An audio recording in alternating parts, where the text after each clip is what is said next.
Good morning. Screen पे दो word से acute leukaemia, what do you understand by this? Acute term का मतलब क्या होता है? शॉर्ट, मतलब रिसेंट, जिसका ड्यूरेशन कम टाइम के लिए हो। And leukaemia it's blood cancer, है ना? So acute leukaemia it's a blood cancer which occur in a short duration. क्यों ब्लड कैंसर के कॉजेज क्या हो सकते हैं? क्यों होता है ब्लड कैंसर? मेटास्टेसिस नहीं, मे बी कोई वायरल इंड्यूस। हाँ, ये तो रीजन है, मतलब कि ये फाइंडिंग्स हैं, लेकिन कॉज क्या है?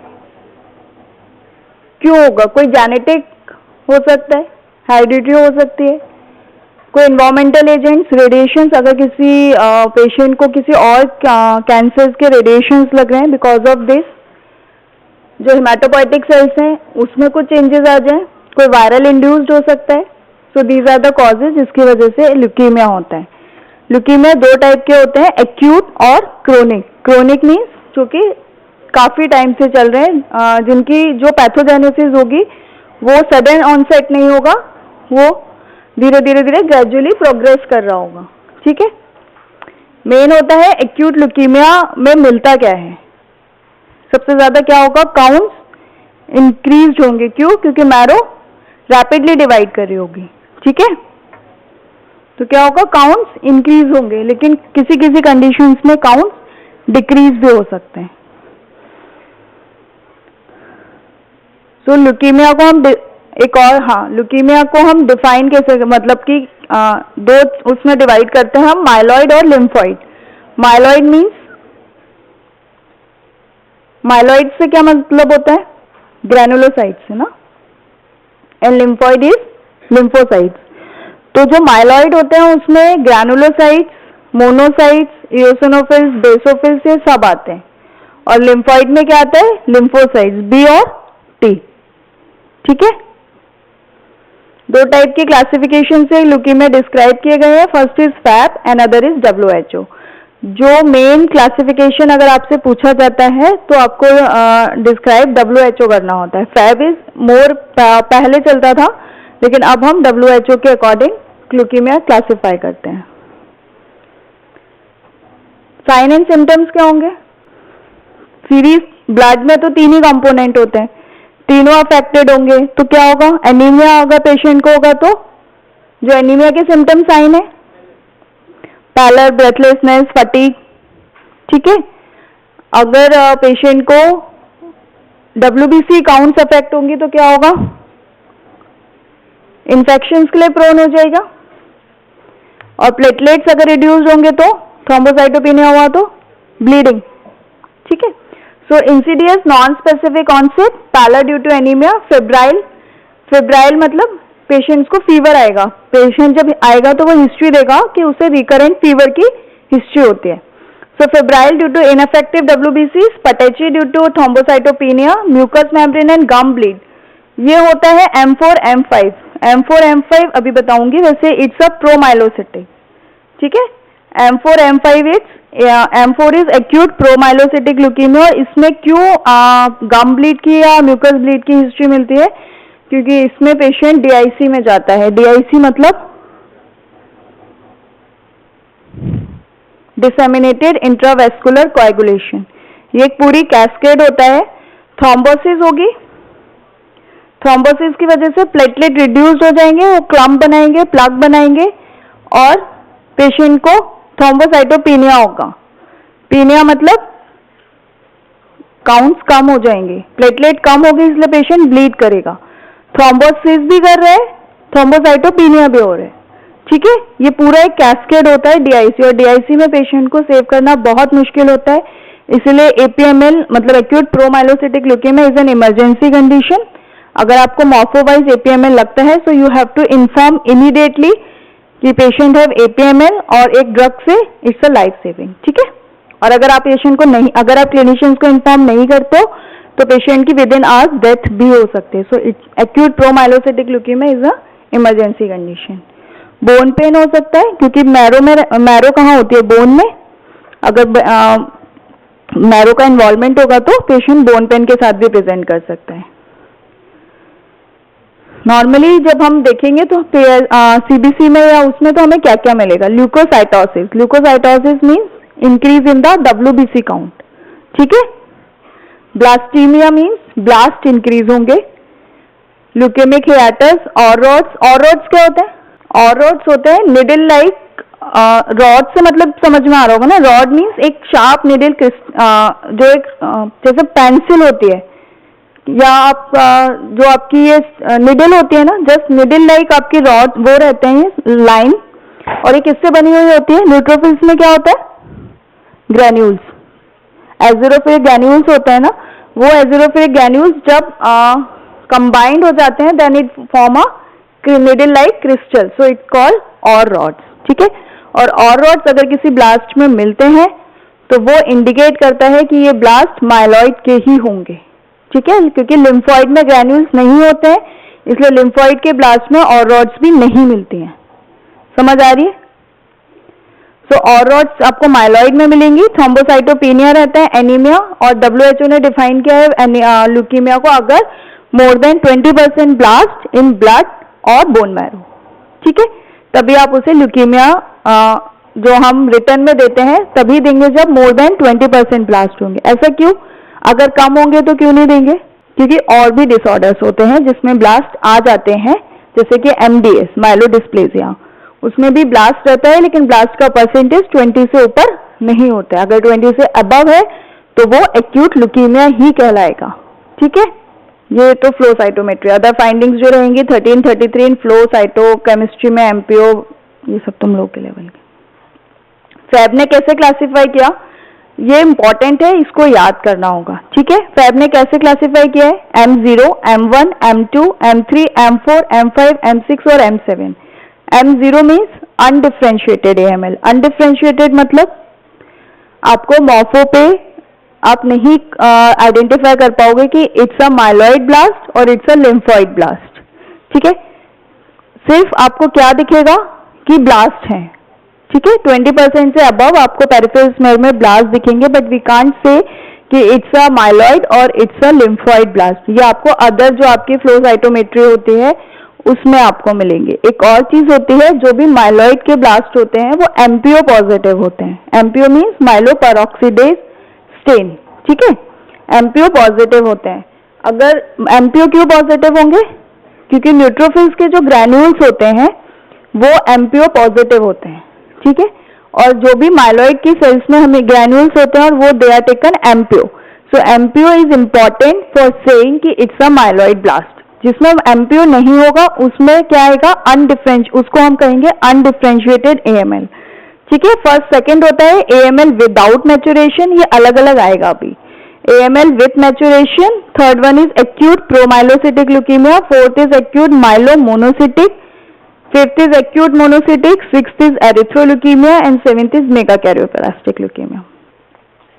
M0 हुआ, M1 और M2। M1 M2 मतलब AML है विदाउट मैच्योरेशन और विथ मैच्योरेशन। विदाउट मैच्योरेशन का मतलब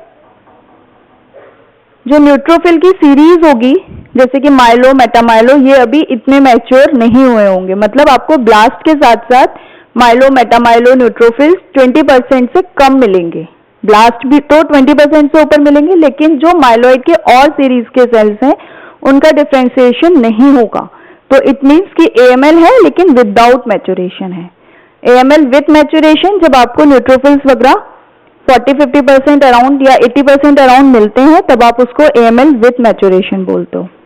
एक्यूट प्रोमाइलोसिटिक, ये अपने आप में एक अलग ही एंटिटी होती है। प्रोमाइलोसिटिक में प्रोमाइलोसाइट्स मिलते हैं जिसको आप मॉर्फोलॉजिकली आइडेंटिफाई करके यू कैन से कि it's a APML। Acute myelomonocytic, myelo इसमें इसके वर्ड से समझो माइलोमोनोसिटिक मतलब इसमें माइलो के भी सेल्स होंगे और मोनो के भी सेल्स होंगे, मतलब इसमें माइलॉइड ब्लास्ट भी होंगे और मोनोब्लास्ट भी होंगे, ठीक है। Fifth one is acute monocytic leukaemia, मतलब इसमें प्योरली मोनोसिटिक, मोनोसाइट्स के ब्लास्ट होंगे। हर सीरीज के सेल्स अपना ब्लास्ट बना सकते हैं ना। अगर सिर्फ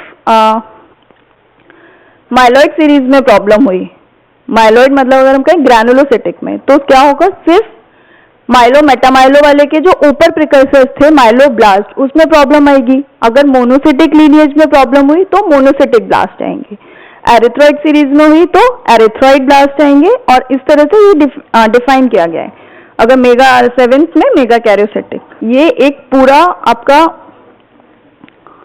हेमाटोपोइटिक एलिमेंट्स कैसे बनते हैं, कैसे उसका फॉर्मेशन होता है, क्या कॉलोनी फॉर्मिंग यूनिट्स हैं, किस तरीके से सेल्स फॉर्म होते हैं, ये बताया है।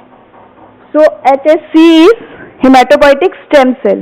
स्टेम सेल मीन सबसे पहली सेल जो कि मैरो में रहेगी, और इसकी क्या इंपॉर्टेंस होगी, क्योंकि इसका रीजनरेट मतलब ये डिफरेंशिएट भी हो सकती है और रीजनरेट भी कर सकती है। ठीक है, डिफरेंशिएट करने का मतलब ये अपनी सारी सेल लाइंस को बना सकती है, और रीजनरेट का मतलब अपने आप को डिवाइड भी कर सकती है।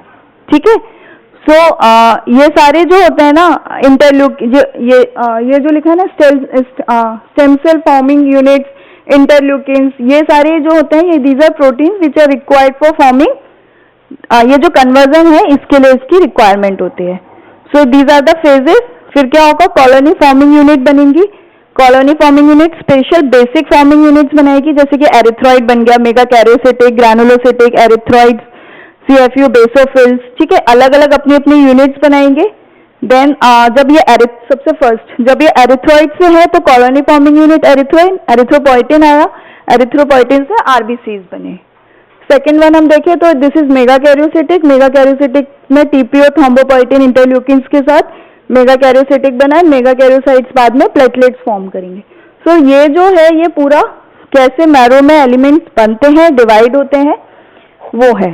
ठीक है, EO इज इओसिनोफिल्स। ठीक है, लास्ट में जो तीन है वो colony forming unit eosinophils, colony forming unit basophils, and last one is monocytic. अच्छा, एक और चीज बताओ, ब्लास्ट कैसा होता है, सबसे इंपॉर्टेंट कि ब्लास्ट दिखता कैसा है।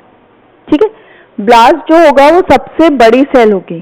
ठीक है, क्योंकि ब्लास्ट सबसे आपकी प्रिकर्सर सेल है, so it's a large cell. और क्या होगा, उसका NC रेशियो ज्यादा होगा, है ना, NC रेशियो इज हाई। और साइटोप्लाज्म क्या होगा, डिपेंड करता है।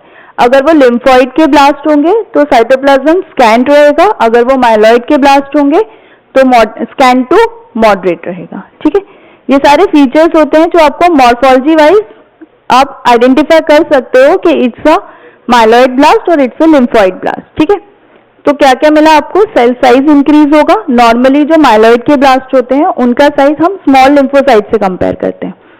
नॉर्मली ब्लास्ट का साइज माइलॉइड के अगर ब्लास्ट है तो 2 to 3 टाइम्स इंक्रीज होता है, अगर लिम्फोइड के ब्लास्ट है तो इट्स अबाउट 1 to 2। ठीक है, स्कैन साइटोप्लाज्म लिम्फोइड में, माइलॉइड में कैसा होगा, स्कैन टू मॉडरेट।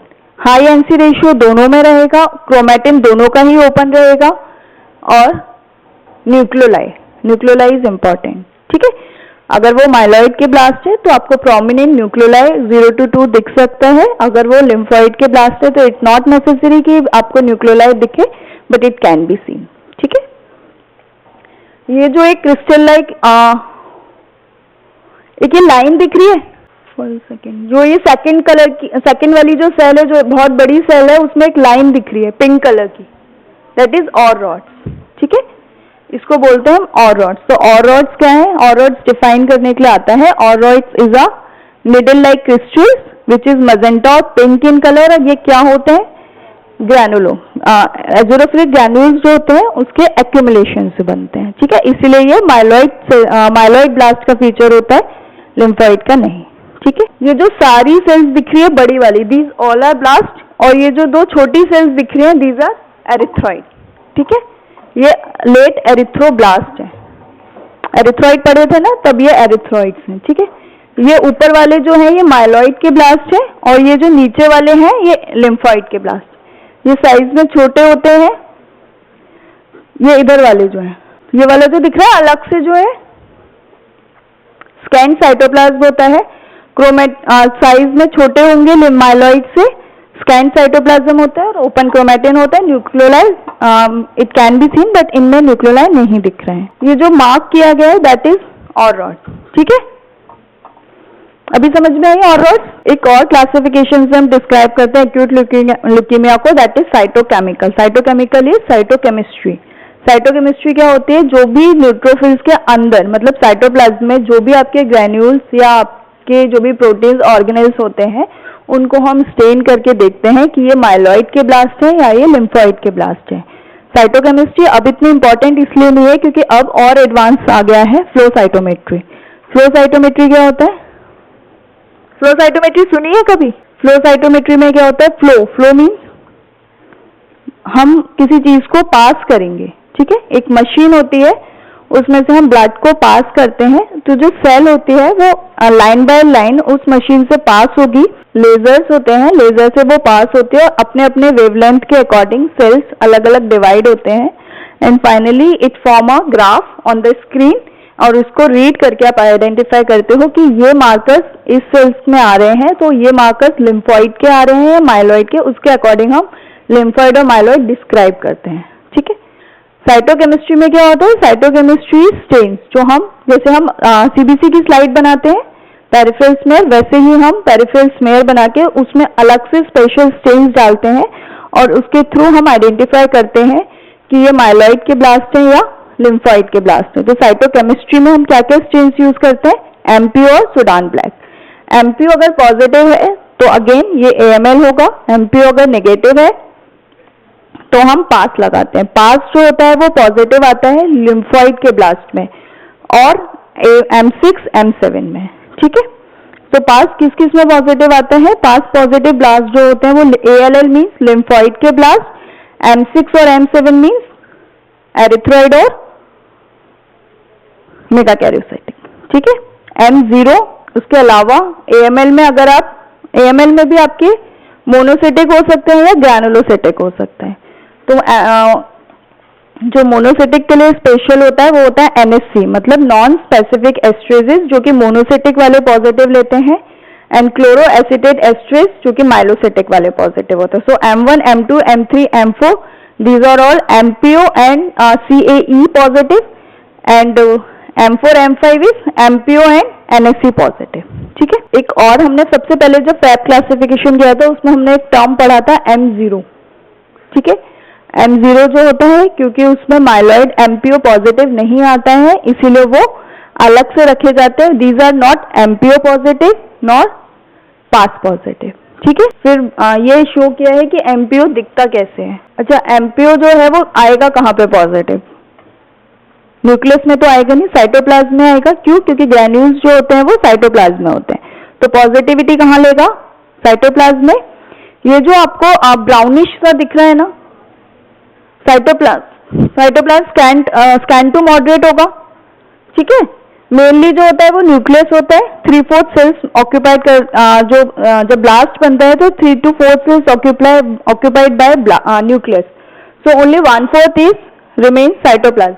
तो साइटोप्लाज्म में जो ये ब्राउनिश कलर ले रहा है these are MPO positive cells, ठीक है? अब आता है प्रोमाइलोसिटिक। प्रोमाइलोसिटिक इंपॉर्टेंट होता है और ये जो M3 दिख रहा है M3 लास्ट स्लाइड में M3 ये होता है प्रोमाइलोसिटिक ल्यूकीमिया। प्रोमाइलोसिटिक ल्यूकीमिया कैसे आइडेंटिफाई करते हो आप? इसके अंदर M3 में जो सबसे लास्ट सेल है वो दिख रही है, उसमें मल्टीपल और रॉड्स हैं, ठीक है? दूर से दिख रहे हैं उसमें और रॉड्स, उसमें मल्टीपल है, अराउंड 5 to 6 और रॉड्स हैं। और जब मल्टीपल और रॉड्स क्रिस क्रॉस पैटर्न में अरेंज होती हैं, क्रिस क्रॉस समझते हो? लाइक दिस, है ना? जब इस पैटर्न में और रॉड्स प्रेजेंट रहती हैं सो इट्स इंडिकेट कि ये जो है इट इज अ प्रोमाइलोसिटिक ल्यूकीमिया और ये इमरजेंसी कंडीशंस होते हैं। इसीलिए मॉर्फोलॉजी वाइज PS को देखना इज इम्पॉर्टेंट और यू कैन आइडेंटिफाई कि क्या है, ठीक है? एक और होता है क्लोरो एसिटेट एस्ट्रेज जो कि माइलॉइड है। ये जो पिंकिश दिख रहा है साइटोप्लाज्म में ये जो स्टेन है क्लोरो एसिटेट एस्ट्रेज। फिर मोनोसिटिक के लिए होता है NSC जो ये ब्लैकिश होता है, ब्राउन टू ब्लैक, ठीक है? ये मोनोसिटिक का होता है। FAB versus WHO classification of haematologic neoplasm. FAB criteria होता है और एक WHO क्राइटेरिया होता है। फैब क्राइटेरिया किसके बेसिस पे होता है? मॉर्फोलॉजी और साइटोकेमिस्ट्री। मॉर्फोलॉजी में वही M0 to M7 और साइटोकेमिस्ट्री में हमने MPO, NSC, CAE, इसके अकॉर्डिंग हमने इसको डिवाइड किया। अब है WHO क्लासिफिकेशन। WHO ने डिवाइड किया है मॉर्फो के बेसिस पे इम्यूनोफिनोटाइपिंग। इम्यूनोफिनोटाइपिंग मीन्स जो कि मार्कर्स, हर सेल पे अपने मार्कर्स होते हैं, उन मार्कर्स को ही हम फ्लो साइटोमेट्री से आइडेंटिफाई करते हैं। इसी फिनोमिना को हम बोलते हैं इम्यूनोफिनोटाइपिंग, मतलब इम्यून जो उसके मार्कर्स हैं उनको टाइप करना कि वो माइलॉइड के हैं, लिम्फोइड के हैं, मेगाकैरोसिटिक है, एरिथ्रॉइड है, उसके अकॉर्डिंग हम उसको डिफाइन करते हैं। एक और फिर genetic features. Genetic features is karyotyping और molecular testing and lastly clinical features. तो WHO ने कैसे क्लासिफाई किया है? WHO first is AML with recurrent cytogenetic translocation. इसमें क्या होगा, जब भी आप सेल आइडेंटिफाई करते हो, सबसे पहले आप CBC को देखते हो। CBC में आपको ल्यूकोसाइटोसिस मिलेगी, आपको ब्लास्ट, आपने स्लाइड बनाई, आपको ब्लास्ट दिखे, फिर आप क्या करोगे, उसका फ्लो के साथ साथ आप उसका ये जो आपकी जेनेटिक्स होते हैं AML पैनल्स, उनको आप भेजते हो। तो जो AML के पैनल्स होते हैं उसमें आप उसकी साइटोजेनेटिक्स को आइडेंटिफाई करते हो। क्यों? क्योंकि जेनेटिक क्या होता है, कॉजेज क्या होते हैं, किसी न किसी जीन के या तो डुप्लीकेशन की वजह से या ट्रांसलोकेशन की वजह से ल्यूकीमिया डेवलप होते हैं। तो उस ट्रांसलोकेशन के बेसिस पर हम आइडेंटिफाई करते हैं कि AML कौन से टाइप का है। इसके जो ट्रांसलोकेशन होते हैं वो होता है 8/8, 14, 9/22। तो ये जो होता है स्पेसिफिक ट्रांसलोकेशन होता है। उसके बाद सेकेंड जो है वो है AML विथ मल्टीलिनियस डिस्प्लेजिया, मतलब ब्लास्ट है लेकिन जो और सीरीज है उनमें डिस्प्लेजिया है। ठीक है, ये इसका सेकेंड टाइपिंग होती है। थर्ड होता है AML एंड माइलोडिस्प्लेजिया थेरेपी रिलेटेड, मतलब पेशेंट किसी और कैंसर का है, मीन्स उसको कोई सॉलिड कैंसर है, चाहे उसको GI कैंसर हो सकते हैं, किडनी कैंसर हो सकता है, कोई भी अदर कैंसर, और पेशेंट थेरेपी पे है। थेरेपी मतलब या तो उसको कीमो लग रही है या उसको रेडियो लग रही है। जब रेडियोथेरेपी और कीमोथेरेपी की वजह से पेशेंट में बाद में चेंजेस आए, प्राइमरी AML ल्यूकीमिया डेवलप नहीं हुआ, लेकिन because of radiation and chemotherapy जो उस पेशेंट को लग रही थी उसकी वजह से उसमें जीन्स में कुछ ट्रांसलोकेशन हो, कुछ मॉडिफिकेशन हो, और उस वजह से जो ल्यूकीमिया डेवलप होता है उसको हमने थर्ड कैटेगरी में रखा है AML and MDS therapy related. ठीक है, AML नॉट अदरवाइज कैटेगराइज, ये एक अलग है जिसमें आप ट्रांसलोकेशन आइडेंटिफाई नहीं कर पाते हो, लेकिन ये ब्लास्ट है, ल्यूकीमिया डेवलप हुआ है। ठीक है, सो AML विथ रिकरेंट साइटोजेनेटिक ट्रांसलोकेशंस, इनके मेनली नाम आपको पता होने चाहिए। A21, 15/17, inversion 16, 11q23. So 821 is some maturation of neutrophilic lines, rare in older patients, more than Fab M2. Translocation 15/17 is acute promyelocytic leukemia. Inversion 16 is monocytic and granulocytic. इसमें mainly eosinophil components raise मिलता है। ये था सारा myeloid. अब है lymphoid. सो lymphoid कैसे originate होता है? थाइमस होता है, थाइमस से T लिम्फोसाइट्स बनते हैं, देन कॉमन लिम्फॉइड प्रोजेनिटर से स्टेम सेल जो होता है वो B सेल बनाते हैं, B लिम्फोसाइट। ALL को फैब ने कैसे क्लासिफाई किया है? L1, L2, L3।